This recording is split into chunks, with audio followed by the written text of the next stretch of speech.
Updated April 18, 2018, 7 hours 59 minutes and 37 seconds. Signatures on a rental agreement have created life-threatening situations for Bridie Flaherty's clients. PointsA parliamentary committee is in the process of considering a bill that aims to regulate the NT's residential tenancy databases. Under the proposed change, bad tenants could only be kept on a database for 3 years, but welfare groups want to see specific provisions in the law for domestic and family violence victims in the Northern Territory. There are no laws that allow victims of domestic or family violence to break a rental lease early in order to escape the perpetrator. If they leave, they can be blacklisted, put on a database of bad tenants, effectively cutting off their ability to rent somewhere else. Ms. Flaherty, a housing support worker at Darwin Women's Shelter Don House, said this had led to experiences for her clients that she could only describe as horrific. For example, when a real estate agent disclosed where a domestic violence survivor was living in front of her abuser, the woman had to flee with her children once again.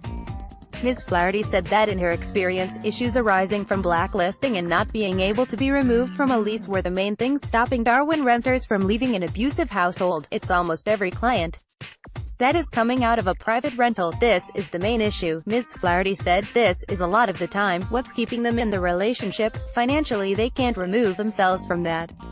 This is something that's holding them back. The only way many of them could escape their lease obligations was to apply to the Northern Territory Civil and Administrative Tribunal to be released on the grounds of financial hardship. Ms. Flaherty said, there are no grounds to be released because of domestic violence. Yet even when Ms. Flaherty's clients were eligible for a hearing, she said the process was horrific.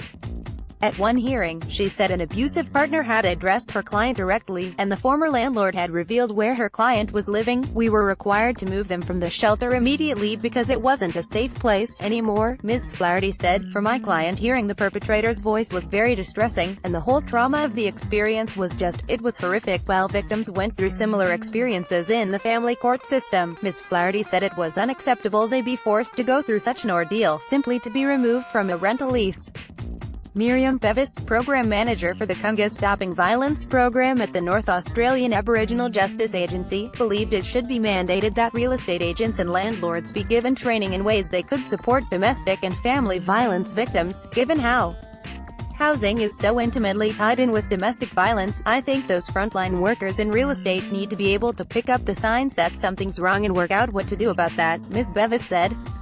Change coming for database operators. A parliamentary committee is due to compile a report by May 1 on a bill that aims to bring the NT into line with all other Australian jurisdictions by regulating these tenancy databases.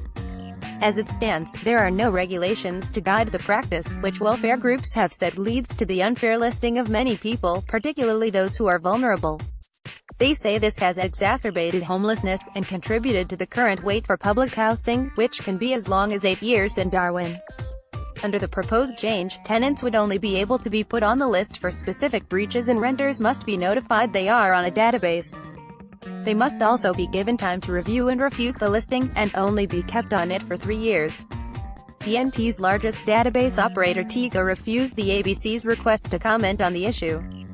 However, Equifax, formerly known as Veda, which operated the National Tenancy Database, supported the changes and said they were in line with similar legislation in other states. Real Estate Institute of the Northern Territory Chief Executive Quentin Killian also supported the changes. Law fails to protect victims of violence, but many welfare organizations were concerned the draft legislation had not included protections for domestic and family violence victims, as other states had. Rachel Athade and Miles Brown from Darwin Community Legal Center said they had dealt with victims of domestic and family violence who had been blacklisted and barred from securing housing in the private rental market. Ms. Athade said this had huge impacts on their safety, and put them at greater risk of continued abuse. She called for the NT government to bring in laws similar to those in South Australia, which ensured victims were not placed on blacklists because of damage that occurred through a perpetrator's actions, or for breaking a lease to escape domestic violence. There are better protections in South Australia, and NT currently is pretty insufficient with protections, she said. NT Shelter, NT Legal Aid Commission, North Australian Aboriginal Justice Agency, Top End Women's Legal Service and Anglicare NT all also called for Parliament to better consider the case of domestic and family violence victims. Protection may be beyond the scope of real estate. While Mr. Killian supported changes to the Residential Tenancy Act, he believed it was beyond the scope of real estate legislation to enforce protection for domestic violence victims. However, he suggested the Northern Territory Civil and Administrative Tribunal was well placed to mediate real estate matters that related to domestic violence.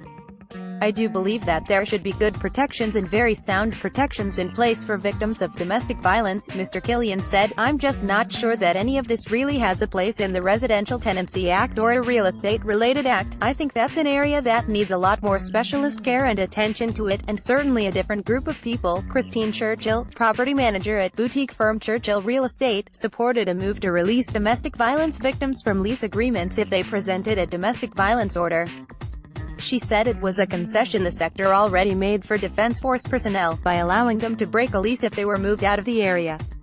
But she was concerned the proposed legislation could shift an unintended burden of responsibility on the real estate sector. She disagreed with the idea that only specified breaches would result in a database listing. I'm just worried if they're going to change these databases they might water them down too much, she said. There are people that are really rude and nasty, and deliberately destroy things and hide destruction and do all those sorts of things, that maybe don't cost a lot of money, but it's a lot of work for a property manager to rectify. However, she said she also believed there should be a database for tenants to list poor landlords. Topics: government and politics, housing industry, business economics and finance, domestic violence, community and society. Darwin 0800, NT first posted April 18, 2018, 7 hours 58 minutes and 12 seconds.